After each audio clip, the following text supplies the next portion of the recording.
scoring in the final minute and 40 seconds of the game, thanks to missed shots by both LeBron and AD, along with another LeBron turnover. So, Shannon, do you have a problem with how the Lakers ended this game? No, because I thought they played well. They did a great job of playing defense. Skip held the Celtics to 17 points in the fourth quarter, forced 7 turnovers. They only turned the ball over. They had them down for once, but I won. The one that LeBron had, but I think that was a turnover that AD, when Kemba Walker stepped in and ripped the ball out of his hand. But give Caruso credit. He got back, would not let Jaylen Brown get an uncontested layup. They scrambled and got to guys. So give them credit, and that's what you need, Skip. Sometimes you're going to win games like this here. To hold that team with that talent, Jaylen Brown shot 68%. He was 13 of 19. He had 28. Jason Tatum, 12 of 18. He had 30. So to do what they did and to hold this team that has the firepower that they have to 95 points, 17 in the fourth quarter, I thought they did a great job. But the thing that got them in trouble, Skip, they had a nice lead, and then what happened? The 2 turnovers late. Jason Tatum hit some tough shots. I mean, he hit a shot over AD in the lane. Skip, the kid can play. That young fella, he's only getting better. Jaylen Brown, I don't know what he did this offseason, Skip, but he came back, and everybody keeps talking about Tatum, and Tatum is unbelievable. Yep. But Jaylen Brown is every step the player that he is. And he has a tough assignment, Skip, because he has to do it on the other end. He normally guards one of the better players on the defensive end. So he has his work cut out for him. But I like what I saw from the Lakers. We just need to get, Skip, we got to get more out of Marc Gasol. Right now, he's giving us nothing. What did I tell you before you started? Huh? He's glacial. Skip. And then what he's doing is that he's taxing the bench because he gets in foul trouble so early. Now we got to go to Trez. And Trez, you know, I get it. You know, Trez is a great guy, but you got to you don't put him on Embiid. You're going to have to do, what are you going to do with Gobert, or what's he going to do with Yoke? You saw what Yoke did yesterday, Skip, so that's my only concern. This was Daniel Tice. Yes. They're not a big team. No. They start a small team. They start a very small team, which plays into our hands because, you know, our best lineup, Skip, is really AD at the 5. That's really our better team. Well, you put Trez at the 5 and AD at the 4. But our best unit is when Gasol, unfortunately, is not on the floor. Somebody saw that coming. Okay, so I have a question that I'm going to ask repeatedly, I believe, throughout this season, and I'll ask it off Saturday night's game. Who is your closer? Because I can't find him. It all depends who's hot. Normally, it's LeBron or AD. And we tried to go give it to AD. AD had it going, was playing very well. So LeBron, he was going to get the last shot. And Kemba Walker did a great job of sneaking in there and pulling it out and getting it out. So those are our closers. AD and LeBron James. LeBron James, AD. At Milwaukee were KCP and Alex Caruso hit 2 huge threes down the stretch to stave off the rally. Skip, they didn't stave off no rally. You see what LeBron did, 13 and 2? Okay, so let's look hard at what happened at the end of this game. LeBron did hit a couple of threes in the mid-fourth quarter. One was wide open because Kemba made a stupid play where you throw it back in bounds on the Lakers' end, and it left LeBron just standing there wide open. Oh, I got this, and he made it. And then he felt hot-handed and confident enough from 3 that he made another one, and all of a sudden they're up. Let's see, that put them up 6 points. So now down the stretch, over the last 4 minutes, LeBron tried another 3 with 51.7 seconds left to basically we'll end it. We're going to end it. Here it is. We're going to end it. This is going to end the game if you make this one, and he LeBricks. And then we have another play with 39.4 seconds left. Here's one more look at this, LeBron. He just said, I got this, I don't got this. A little long. And then we got this play from LeBron. 39 seconds left. He's dribbling, and whoops, he dribbled it off his own foot. Skip, the man slip. You saw him slip. You saw him slip. Now, don't do that, Skip. No, he dribbled the ball. He didn't slip before he dribbled. He dribbled the ball off his foot, and it went out of bounds. So that's the first time that's ever happened? No, and it happens, but I'm just showing you what happened down the stretch to this team. You're starting to come apart. So now Jason Tatum is heated up. And here he comes, and now it's one last possession for the Lakers, and if we could see it unfold, I'm saying, LeBron, just take it. Drive it. drive it, do something. Oh, he thought about it. That's what he wanted to do. That's the guy we wanted with the ball right there. Okay, go. No, AD says no. Oh, that was it. We didn't see the extended play because there were several passes where they went back and forth with each other between LeBron and AD.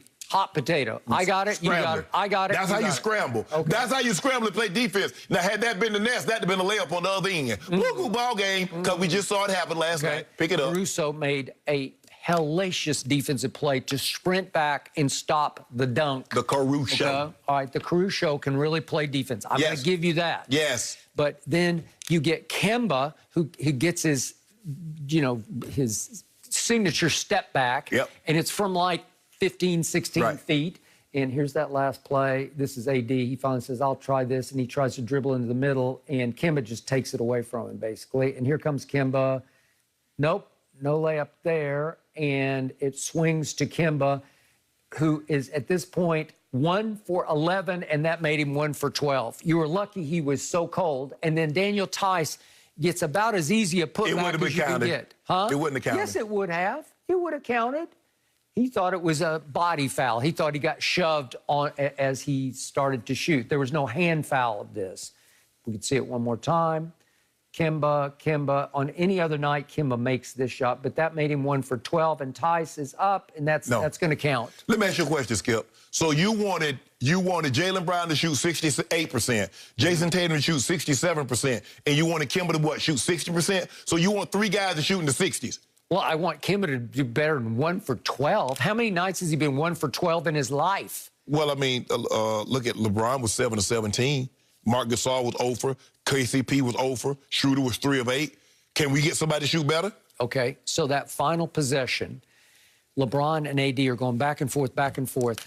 If you're the GOAT, if you're the best player on the planet, if you are leading the MVP race at this moment, as everybody says LeBron is except me, then you just close that deal. You say, okay, you don't want it, I got it, I'll take it. I'll take that shot, I'll drive it, I'll go shoot the free throws, I'll do whatever it takes to get this game home. And he didn't. We've seen the Net lose ball games, close. So who's their closer? Okay, they got 3 closers. So why they not closing? Well, they had 2 of them last night, so why didn't they close that game? Okay, because it's ridiculous, because Bradley Beal and Russell Westbrook made 2 absurd threes. The game was completely over. So in other words, you got to play defense, which we played on a scramble to get back. Think about it. We stopped the layup, and then we scrambled. Nobody got an uncontested shot. They passed the ball to Kemba, and Dennis Dominguez right there in his job.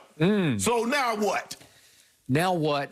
Nobody can close. So if you have these games, if you can just blow people away and dominate, which you're capable of doing, you're fine. But if it comes down to crunch time, clutch time, last 3 or 4 minutes, everybody's saying, who's going to do this? Who's going to take the shot? Did you see? Had we not lost this game to Philly, did you see what we did to Philly? Had a great call to timeout, got a great play. AD going to the bucket, had a lead. That was good. Okay, they win the ball game when Tobias Harris hits a big-time shot. Okay, I get that. But at some point in time, it's nice to have offensive guys that can go put the ball in the bucket. But you got to be able to play defense, and that's what we were able to do. 2 guys shoot over 60%, and you hold them to less than 100 points. How many nights is Kemba going to go 1 for 12? He might go 5 for 20, but that's 5. That'd be where he'd have double-digit points. And he wound up with 4 points in 28 minutes. First of all, y'all shot 48% from the floor. We shot 44. We shot 29% from the 3. Y'all shot 28% from the 3. We both of us was terrible from the free throw line.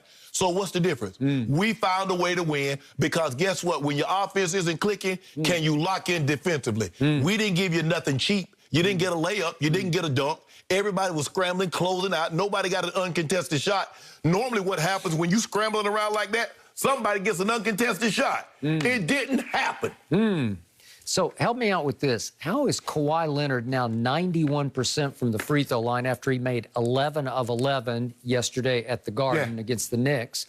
And LeBron is 20 percentage points lower at 71%, which is actually up from 69 last year and 67 the year before. I don't get that. And guess what? He should have been 91% the one he missed in that finals. To let LeBron James get back into the game 6. He can't live. He can shoot 100%, but he can't get that one back. Well, He was 19 at that point. You got nothing to do with it. Yeah. Yeah, we put Fuss in 19, 18. If you're in the NBA, we'll put Fuss in you. That's what Bron did. Well, it just seems like if LeBron could make those late-game free throws, you'd have a closer because he could just say, I can freight train. Nobody can stop me from the basket. And if they want to foul me, I'll just go up there and ice in my veins. In the fourth quarter, who had the highest plus-minus in the fourth quarter? Of all the time, everybody that stepped on the floor, who had the highest plus-minus in the fourth quarter? Because that's when the game was won and lost, right, Skip Bayless? Yeah. Who was it? Well, Jason Tatum outscored LeBron. Oh, he had 8 points. LeBron had 7. Well, if you don't mind me asking, since you want to bring Jason Tatum into this, what was his plus-minus? One guy was a plus 10, the other guy was a minus 10. Now, I want you to tell the people at home because they don't have the shot sheet.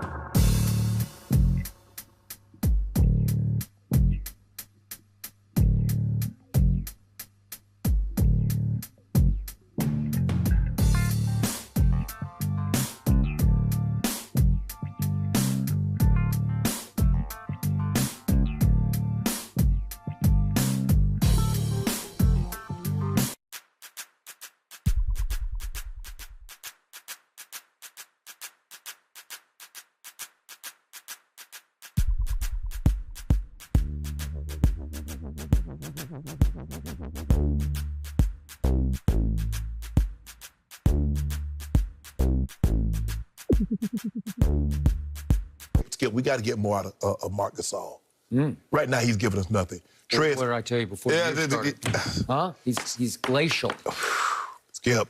And then what he's doing is that he's taxing the bench because he gets in foul trouble so early. Now we got to go to Trez. And Trez, you know, I get it. You know, Trez is a great guy, but you got to put him on Embiid. You're going to have to do what he going to do with Gobert or what's he going to do with Yoke. You saw what Yoke did yesterday, Skip, so that's my only concern. This was Daniel Tice.